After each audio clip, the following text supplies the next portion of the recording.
Okay. Hello, everyone, and welcome to I want to say, seventh, or is it the sixth? I do this every time. Reading of of Grammatology by Jacques Derrida. In the 40th anniversary edition, we're on page 47, and the name of this section is called "The Outside is the Inside." Although, um, I believe this is similar to the last chapter, where it is could also be read as "and." And the is crossed through. He's going to start by saying, the thesis of the arbitrariness of the sign, so misnamed, and not only for the reasons Saussure himself recognizes, should interdict a radical distinction between the linguistic and the graphic sign. No doubt this thesis concerns only within an allegedly natural relationship between the voice and sense in general, between the order of phonic signifiers and the content of the signified.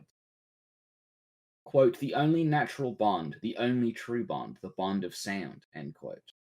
The necessity of relationships between signifiers and determined signified. Only these last set of relationships should be regulated by arbitrariness.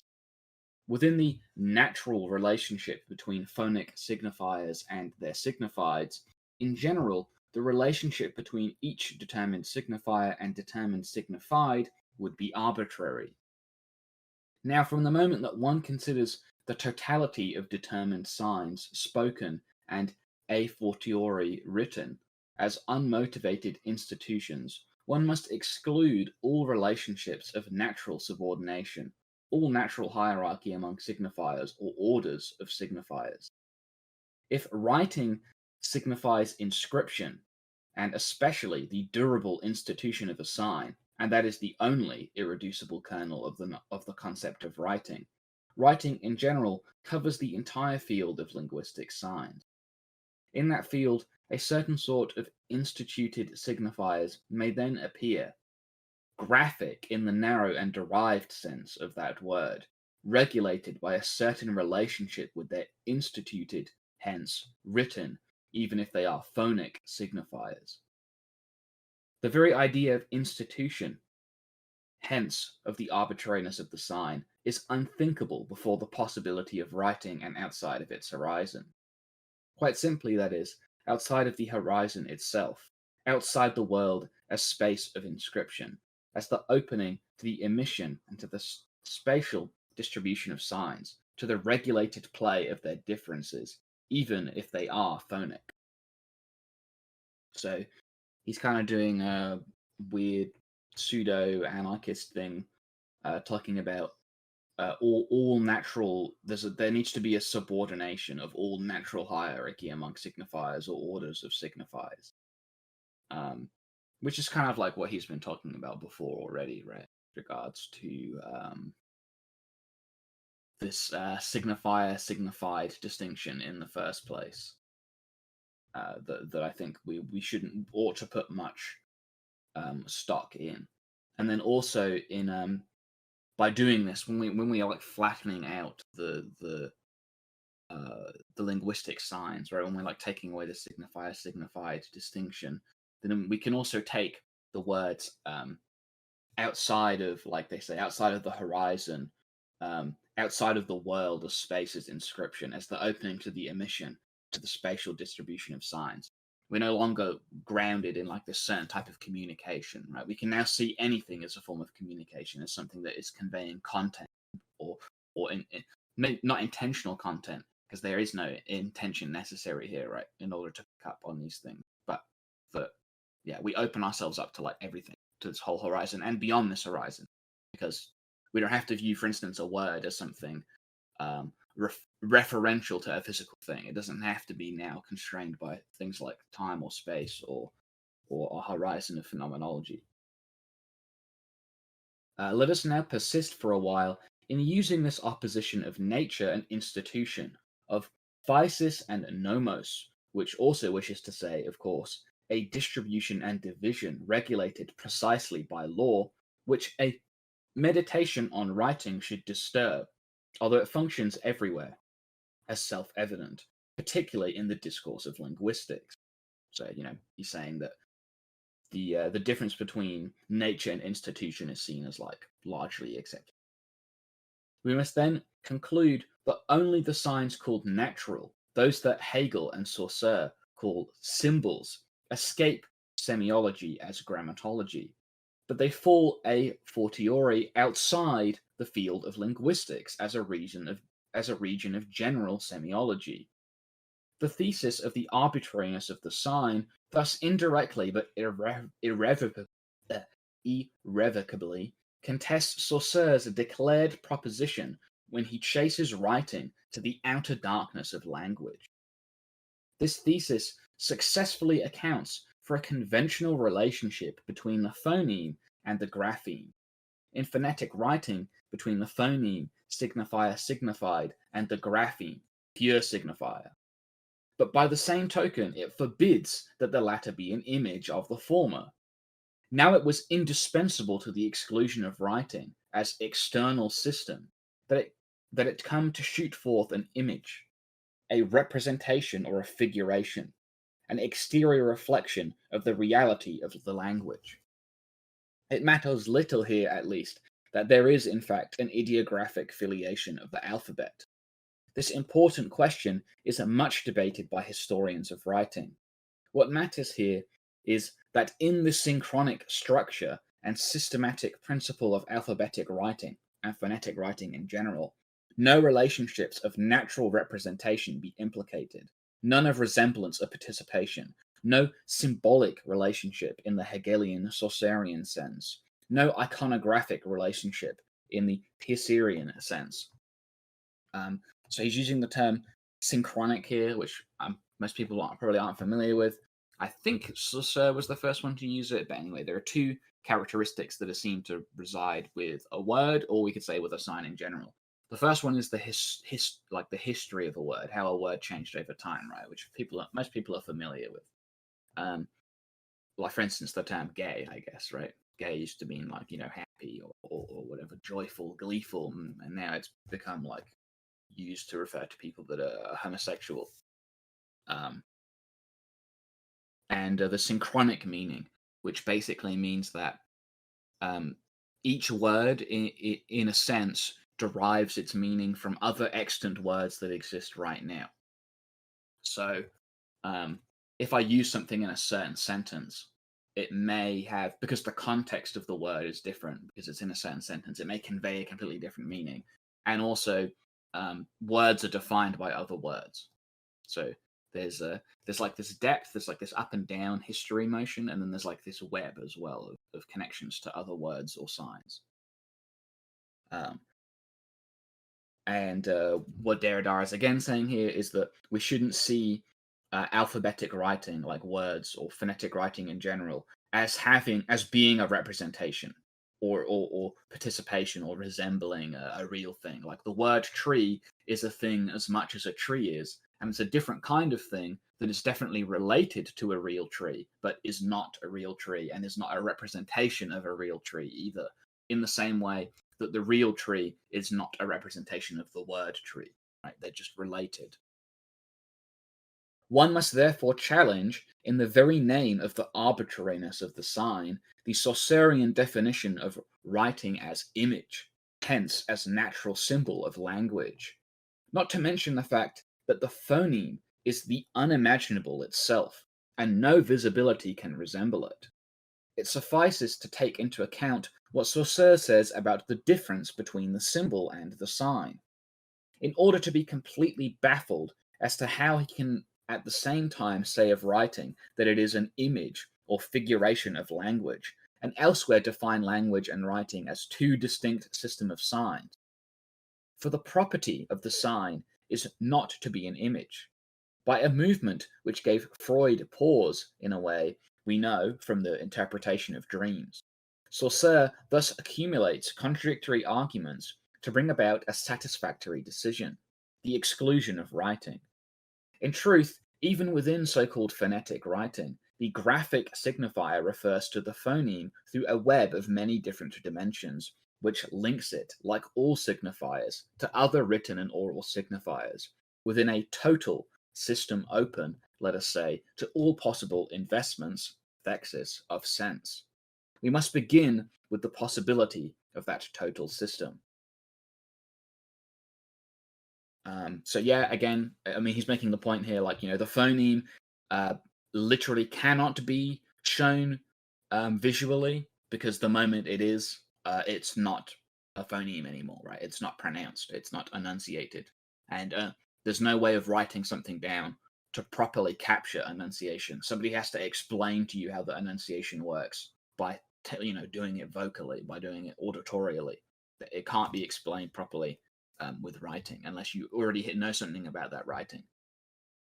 And in that sense, like, yeah, it's no longer a visual. And then also, we're talking about like opening up this realm of signs, and the way that we want to talk about signifiers and signified working, to open us up to a truly, open system where all possible investments, or the Freudian term cathexis, become like known to us, right? We can become invested in anything. We can become interested in anything. We don't have to discard writing or other things because they're seen as representation. Saussure was thus never able to think that writing was truly an image, a figuration, a representation of the spoken language, a symbol. If one considers that he nonetheless needed these inadequate notions to decide upon the exteriority of writing, one must conclude that an entire stratum of his discourse, the intention of chapter 6, graphic representation of language, was not at all scientific.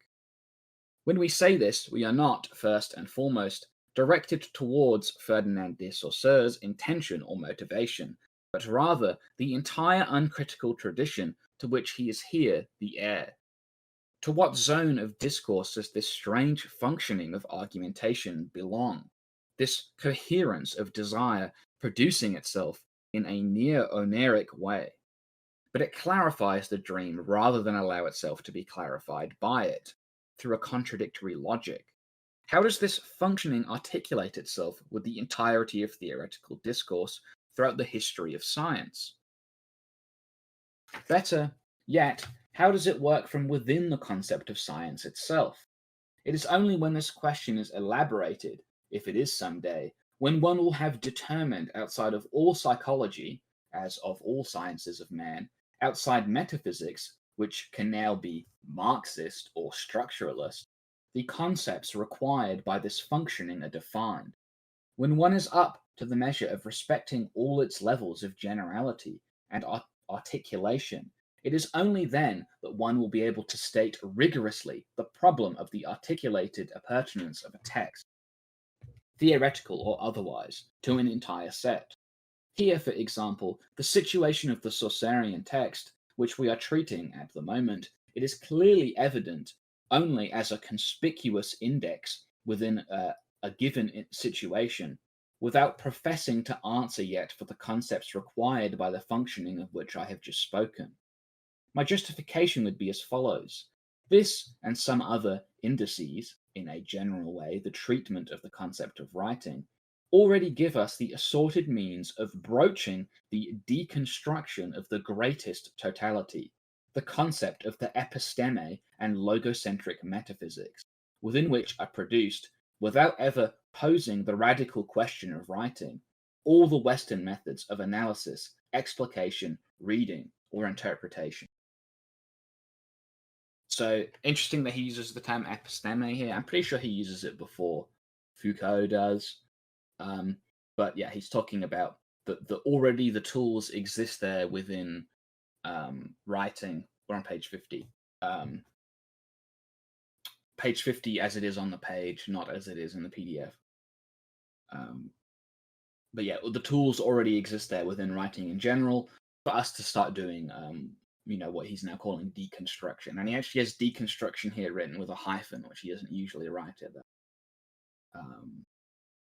Which I honestly I couldn't tell you why he's doing that here.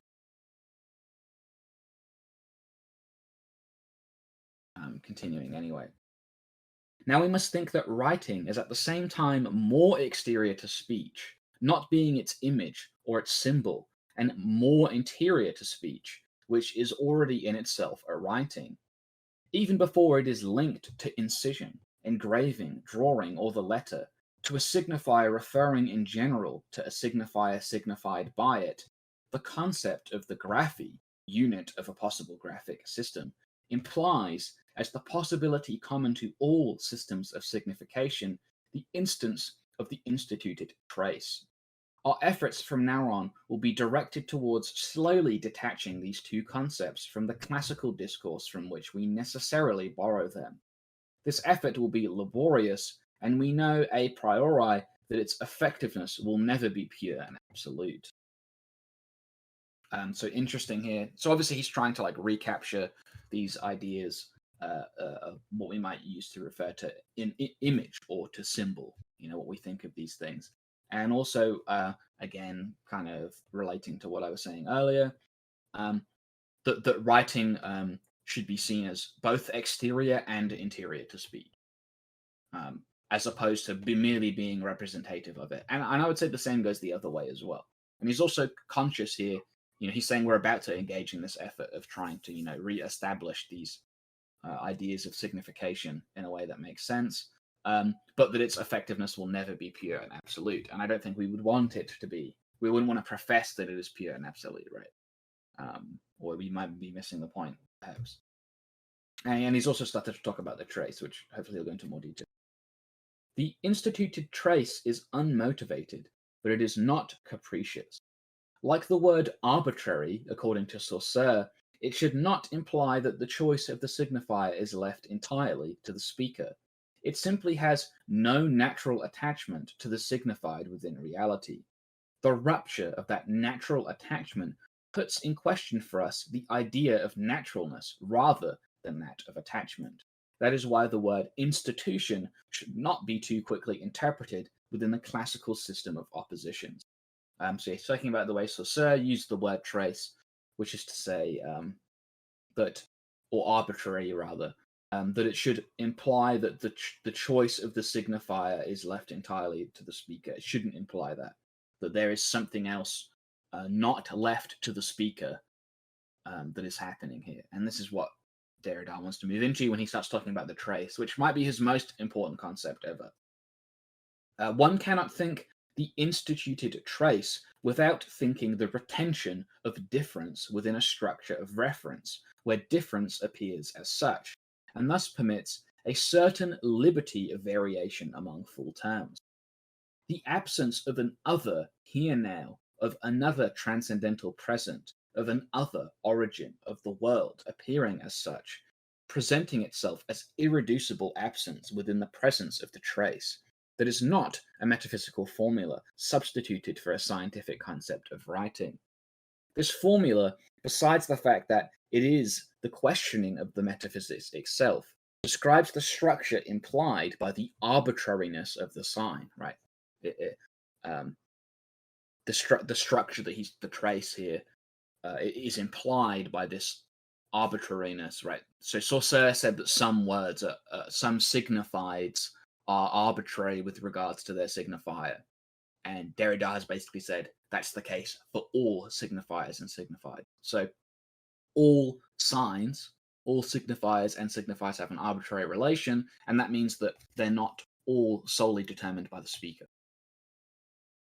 Which puts us in a weird position, because if all signs are not solely determined by the speaker, then that kind of puts us in this weird limbo, right? There's nothing to fall back on at that point.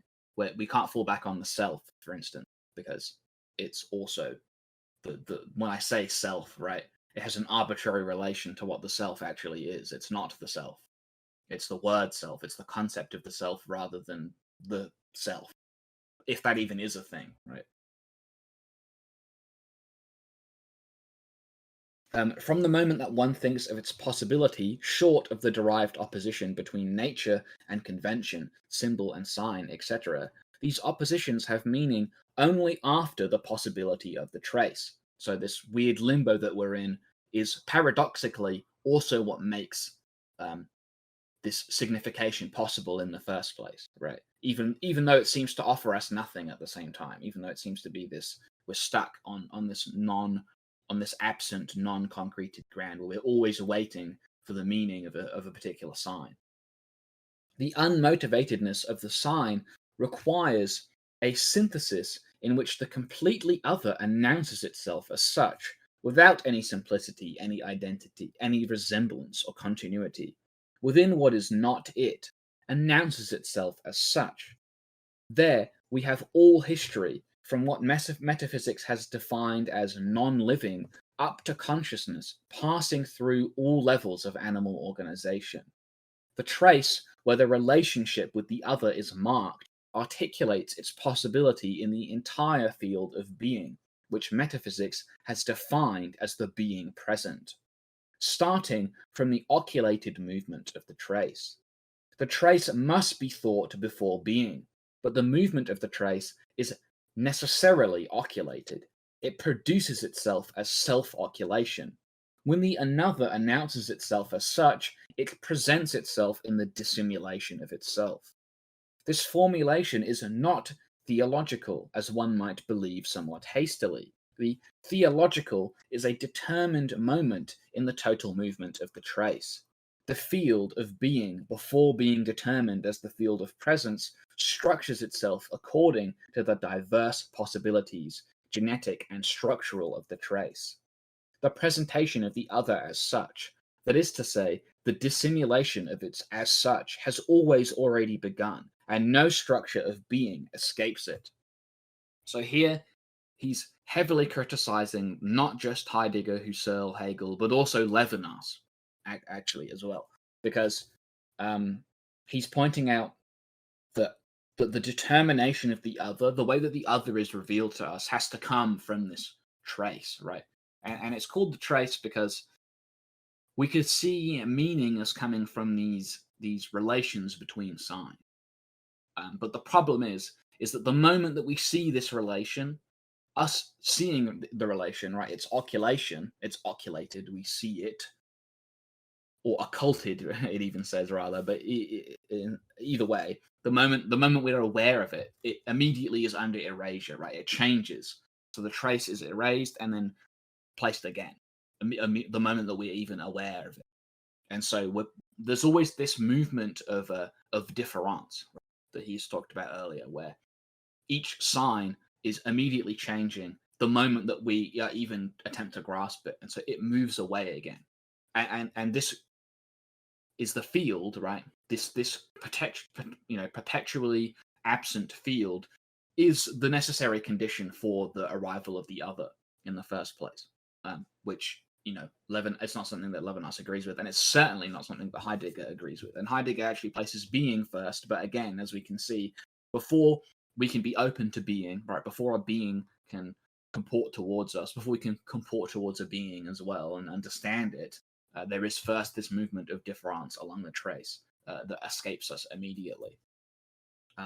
In the way that Husserl would put it, there's this living presence, right? So when things are present to me, like this glass, or maybe there's a better example, like a can or something that's not see-through, right? The can is right here, and the part of the can I'm aware of because it's present, right? It's there currently, and I'm observing it. But the other parts of the can are not directly visible to me, right? But I'm still aware that they're there because I've seen them before or whatever. I understand how a can works. And Husserl calls this retention, and he says it's a constituted presence. So even though it's not present, he has to pretend that it is. He's saying that it is present because it's a constituted present.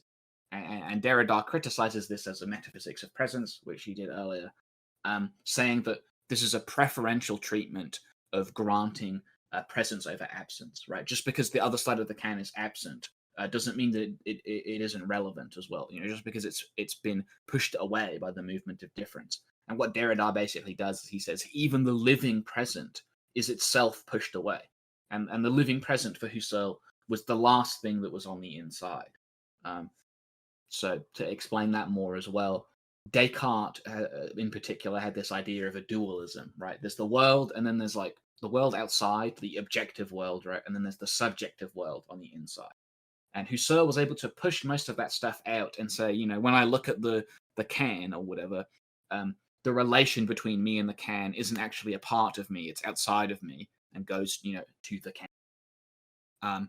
But he still held this one thing on the inside, which was like the living presence, and also logic and mathematics. And so what Derrida has done is he has cast out that last inside thing that was there. The living presence is being cast out and made absent as well, um, which is a pretty big. I mean, it doesn't really destroy Husserl's philosophy, right? But it's a pretty big problem for Husserlian phenomenology, and also for Heidegger. And I mean, the whole history of philosophy, pretty much. It's hard to find something that isn't um, hugely affected by this kind of idea.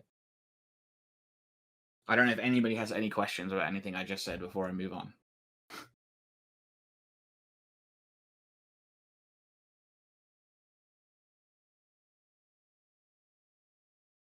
I am going to assume not. This is why the movement of unmotivatedness. So unmotivatedness just means that there's no like driving thing that makes a word mean something. There's this in the typical understanding in linguistics or whatever. I would just say commonly throughout the world is that I read a word and then there's some power in the word that makes me understand it or whatever. The word contains something that means something to me, and so when we're saying it's unmotivated, but we're again referring back to this trace, right? The word doesn't push anything to me. What I actually see is like this web and this historical context um, that affects what I think the word is. And so the meaning of the word does not come from the word; it comes from where the word is placed and the way in which it is existing uh, in the world, rather than independently as this motivated object. So this is why the movement of unmotivatedness passes from one structure to the other when the sign crosses the stage of the symbol. It is in a certain sense and according to a certain determined structure of the as such that one is authorized to say that there is as yet no immotivation in what Saussure calls symbol, and which, according to him, does not, at least provisionally, interest semiology. The general structure of the unmotivated trace makes the structure of the relationship with the other. The movement of temporalization and language as writing communicate with each other within the same possibility, and without the possibility of separating them except by abstraction rather. Without referring back to a nature, the immotivation of the trace has always become. To tell the truth, there is no unmotivated trace. The trace is indefinitely its own becoming unmotivated. In Saussurean language, what Saussure does not say would have to be said. There is neither symbol nor sign, but a becoming sign of the symbol. So this unmotivatedness is itself made possible by the trace, right? And it's kind of like the very essence of the trace in the first place, that it doesn't actually motivate any meaning on its own.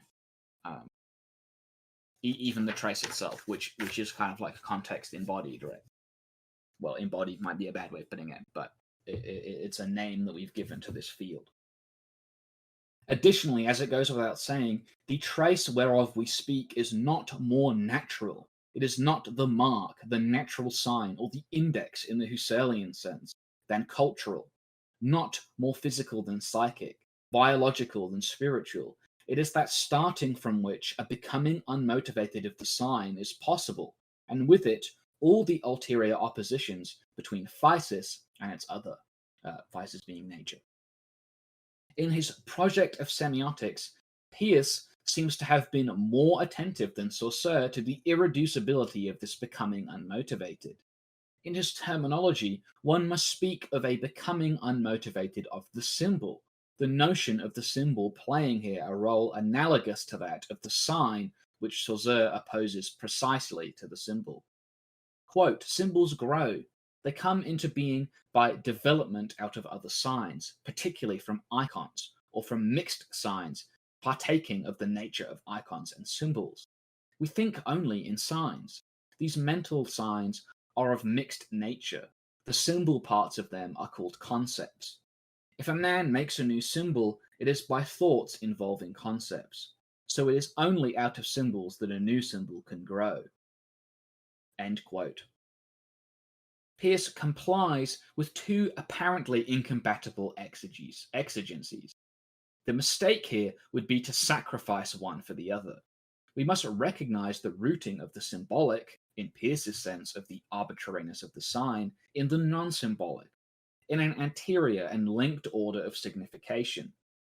quote, symbols grow. They come into being by development out of other signs, particularly from icons or from mixed signs, quote. But this routing must not compromise the structural originality of the symbolic field, the autonomy of a domain, a production, and a play. Quote, so it is only out of symbols that a new symbol can grow, end quote. But in both cases, the genetic routing refers from sign to sign. No ground of non-signification, as in there isn't a thing that isn't signified, right? If all signs come from signs and are related to signs, then there's no grounding for non-signification, which is a little bit different than what Derrida is saying. Well, this is what Peirce is saying, and he's saying, he's giving Peirce more credit than Saussure for this. Whether understood as insignificance or an intuition of a present truth, extends to found it under the play and the coming into being of signs. Semiotics no longer depends on logic. Logic, according to Peirce, is only a semiotic. Quote, logic in its general sense is, as I believe, I have shown, only another name for semiotics, the quasi-necessary or formal doctrine of signs, end quote. And logic in the classical sense, logic, properly speaking, non-formal logic, commanded by the value of truth, occupies in that semiotics only a determined and not fundamental level. As in Husserl, but the analogy, although it is most thought-provoking, would stop there and one must handle it carefully, the lowest level, the foundation of the possibility of logic, or semiotics, corresponds to the project of the Grammatica Speculata of Thomas D. Effert, falsely attributed to Duns Scotus. Like Husserl, Peirce expressly refers to it. It is a matter of elaborating, in both cases, a formal doctrine of conditions which a discourse must satisfy in order to have a sense, in order to mean, even if it is false or contradictory. The general morphology of that meaning is independent of all logic of truth. So, I mean, this is a huge point here, right? Because the necessary conditions for logic to form are themselves rooted in like this absent, non-determinate trace. But logic has to be determinate, right? We start with a proposition and then we end with a conclusion. There's a direction from one to the other, and the idea of communicating something with a logical system or like a truth table relies on each of those things meaning something concrete, right? Each of the words in logic have to be motivated in order for logic to work.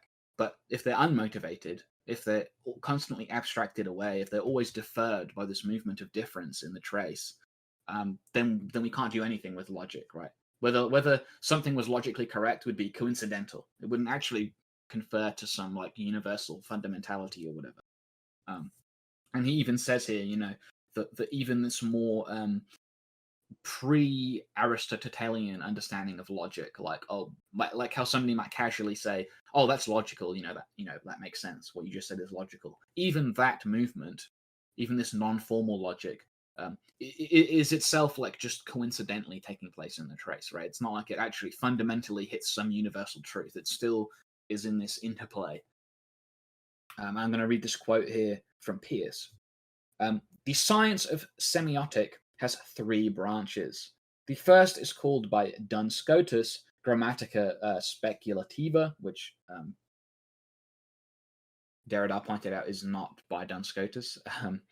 We may term it pure grammar.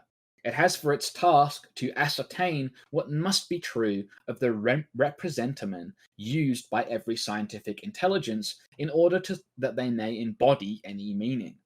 The second is logic proper. It is the science of what is quasi-necessarily true of the representamina of any scientific intelligence in order that they may hold good of any object, that is, may be true. Or say, logic proper is the formal science of the conditions of the truth of representations. The third, in imitation of Kant's fashion of preserving old associations of words in finding nomenclature for new conceptions, I call pure rhetoric. Its task is to ascertain the laws by which, in every scientific intelligence, one sign gives birth to another, and especially one thought brings forth another. End quote. Which is a pretty different idea than what we might think of when somebody says rhetoric, right?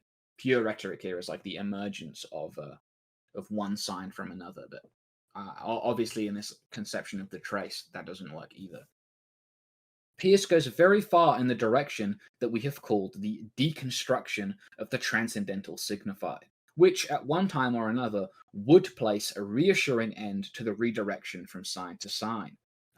So the transcendental signified would be, for instance, in Freud, the phallus, right? Or in some psychoanalytic Freudian works, at least, is the phallus. Everything gets taken back to the phallus. I mean, we see Zizek do this stuff all the time, right? And things like that. All sorts of thinkers always do this.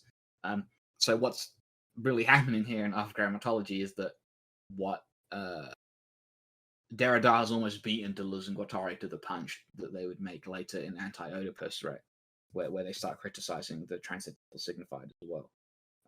The transcendental signified is seen as an escape from this redirection from sign to sign, because there's this one thing that everything gets its meaning from, right? Everything just relates back to the phallus in some of these scenarios, or maybe to God in like a theological sense. There may be, anything could be a transcendental signified, but the point is that it's seen as the origin of all understanding, and what Peirce is saying here kind of like rebuffs that, because there's no like there's no origin, there's no grounding whereby we have some original or primacy of signified. There's always this movement, this abstracted, deferred movement. We have identified logocentrism and the metaphysics of presence as the exigent, powerful, systematic, and irrepressible desire for such a signified. Now Peirce considers the indefiniteness of redirection as the criterion that allows us to recognize that we are indeed dealing with a system of signs. What broaches the movement of signification is what makes its interruption impossible. The thing itself is a sign, an unacceptable proposition for Husserl, whose phenomenology remains therefore, in its principle of principles, the most radical and most critical restoration of the metaphysics of presence. The difference between Husserl and Peirce's phenomenologies is fundamental, since it concerns the concept of the sign and of the manifestation of presence. The relationships between the representation and the originary presentation of the thing itself, truth. On this point, Peirce is undoubtedly closer to the inventor of the word phenomenology. Lambert proposed, in fact, to reduce the theory of things to the theory of signs, according to the phaneroscopy, or phenomenology of Peirce. Manifestation itself does not reveal a presence, it makes a sign. One may read in the principle of phenomenology that the idea of manifestation is the idea of the sign. There is thus no phenomenality reducing the sign or to the representer, so that the thing signified may be allowed to shine finally in the splendor of its presence. The so-called thing itself is always already a representamon and escaping the simplicity of intuitive evidence. The representamon functions only by generating an interpretant that itself becomes a sign, and so on to infinity. The self-identified of the signified conceals and displaces itself unceasingly. The property of the representamon is to itself and another to be produced as the structure of redirection, to be sidetracked from itself. The property of the representamon is not the proper, that is to say, absolutely proximate to itself. The represented is always already a representamon.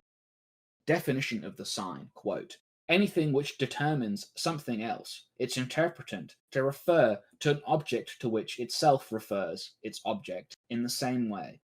This interpretant becoming in turn a sign, and so on ad infinitum. If the series of successive interpretants comes to an end, the sign is thereby rendered imperfect, at least, end quote. So obviously, for Derrida, all signs would be imperfect, quote unquote, which, I think this idea of like a perfect sign is kind of strange anyway. And he's directly criticizing Kant here, right? Kant's thing in themselves, where he's saying, there is no thing in itself, because the very way by which things become known, or the very way by which things develop meaning at all, is in the way in which things are not themselves. It is the opposite of the thing itself. It's from the trace, and so that even if we were to say that Kant was right about this unobserved universe or whatever, the noumenal rather than the phenomenal, um, it to Derrida it still would fall apart. Even if we had like some way of proving that, which sounds ridiculous, proving something outside experience. But either way, for Derrida, there isn't this place, this unobserved world that's like the origin of meaning. Meaning comes from this phenomenal world, uh, and it comes from between essences rather than being essential itself. Right? It's an existential working of signs, a system of signs, rather than like each word having a motivated meaning. From the moment there is sense, there is nothing but signs. We think only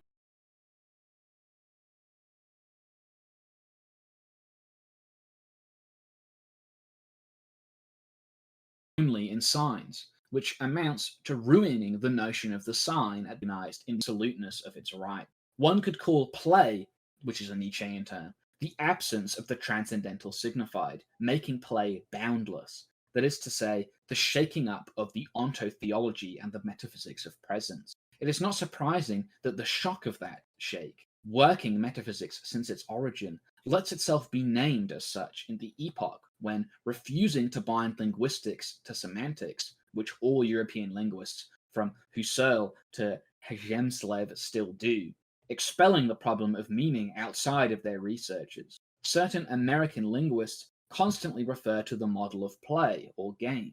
Here, one must think of writing as play within language. The Phaedrus condemned writing precisely as play, and opposed such childishness to the adult gravity of speech. This play, thought as absence of the transcendental signified, is not a play in the world, as it has always been defined, for the purposes of containing it. By the philosophical tradition as well, the theoreticians of play, or those who, following along and going beyond Bloomfield, refer to semantics or refer semantics to psychology or some other regional discipline. So the idea he's saying is that play is not in the world. Just to put it in the world is to itself, subject play to the transcendental signified of the world. Play is just play. There is no transcendental signified. That's the whole point of it. We don't reify anything. We try to avoid. At least that's the point of it. We try to avoid making anything else the point other than that there is no point, right?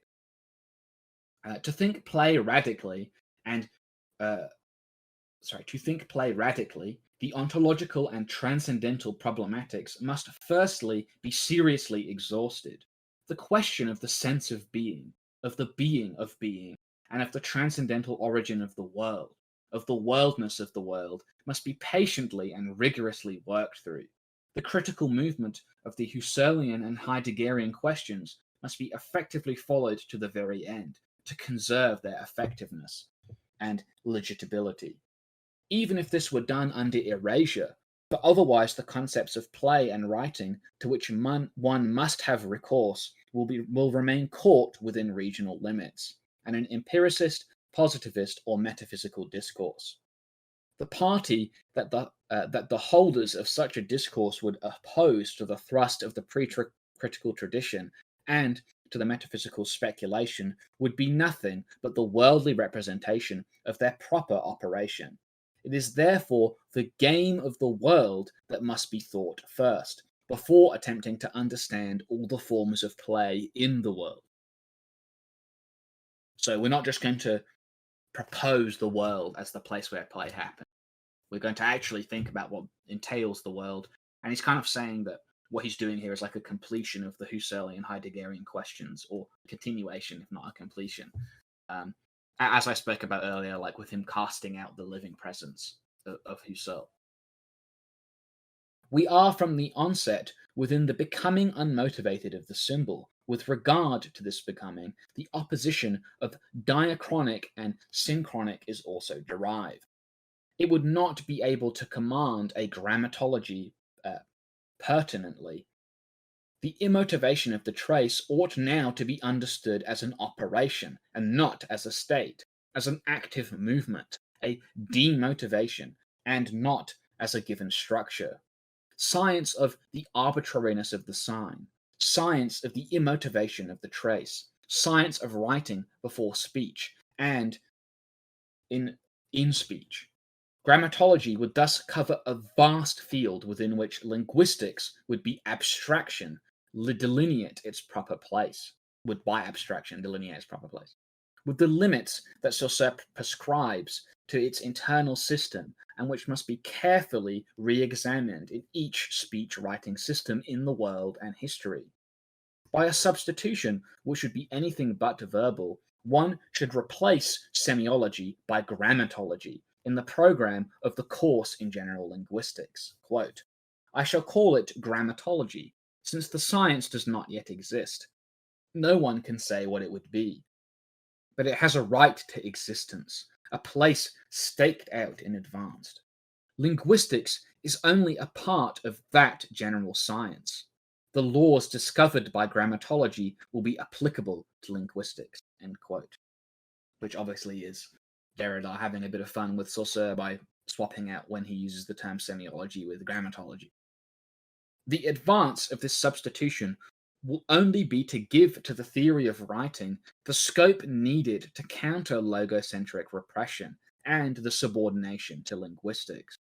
It will liberate the semiological project itself from what, in spite of its greater theoretical extension, remained under the command of linguistics, ordered as if linguistics were at once its center and its telos.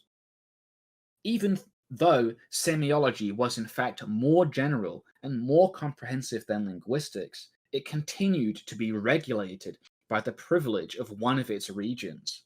The linguistic sign remained exemplary for semiology.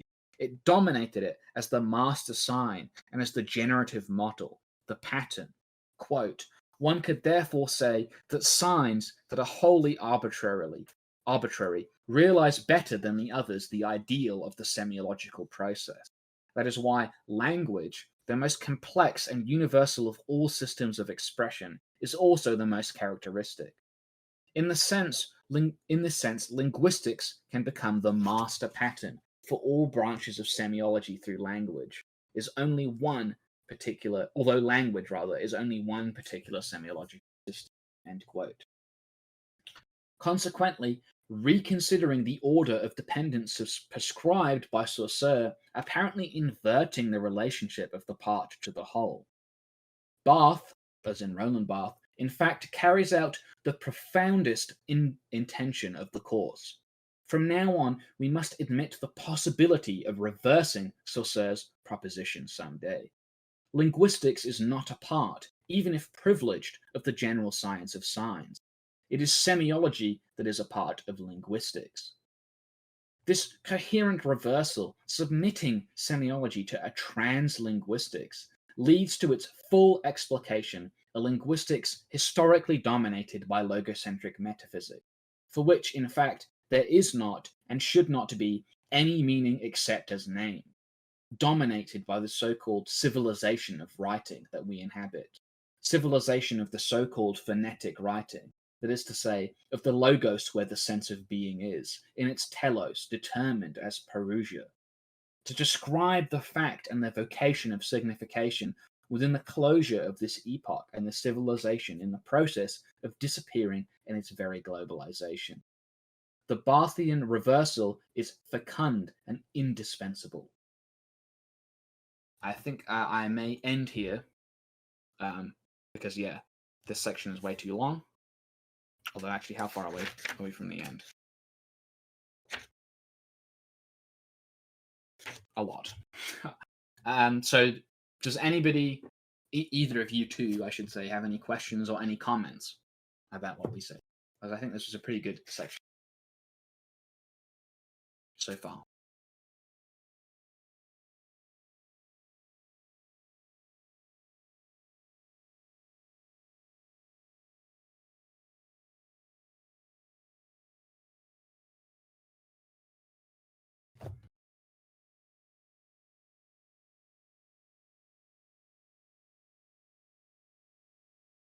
Can I explain this quote a little more? I should call it grammatology, since the science does not yet exist. No one can say what it would be, but it has a right to existence, a place staked out in advance. Linguistics is only a part of that general science. The laws discovered by grammatology will be applicable to linguistics. So there's an original quote by Saussure where he uses the term semiology or semiotics. Semiotics is the study of signs. So what I was talking about earlier with signifier and signified, right? There's this idea that the word tree stands in place for a tree, that it represents a tree, that it's like lesser than the tree. It's the signifier, and the signified is the tree. And so what Derrida has basically said is that there's no difference between signifier and signified. The word tree is as much its own thing as the tree is, and they're actually interrelated, and their meaning comes from the trace. And the trace is something that comes from this idea of inscription, right? In grammatology, grammatology is a term. It comes from the Greek word gram, that means to inscribe or write something, basically. And so grammatology is the study of inscription or writing in general. And so because of this inscription of the trace, right? Semiotics and linguistics here being said are actually only a part of grammatology. So what Saussure originally said is that linguistics is only a part of semiology, right? Because linguistics deals with language, like words and stuff, and semiotics doesn't just deal with words; it deals with any type of sign.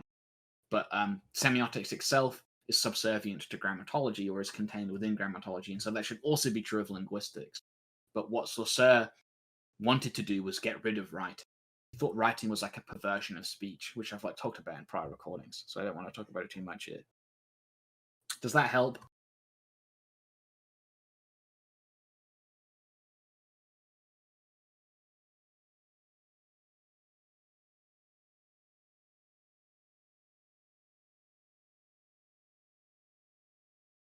Okay. Well, I wouldn't say intention of the quote, because there's no intention, right? Intention of the quote would imply this representative, but it doesn't represent anything. It just stands. But anyway, I'm being pedantic. Yeah, I mean the reason nobody's talking here right now, by the way, for those listening, is just because some people that would have normally turned up had to something else going on. So I just have people typing right now, which is fine. Nothing to be sorry about. I'm quite used to reading out to a mic by myself anyway. So, but okay, if there's nothing else, then I'm just gonna go ahead and end the recording.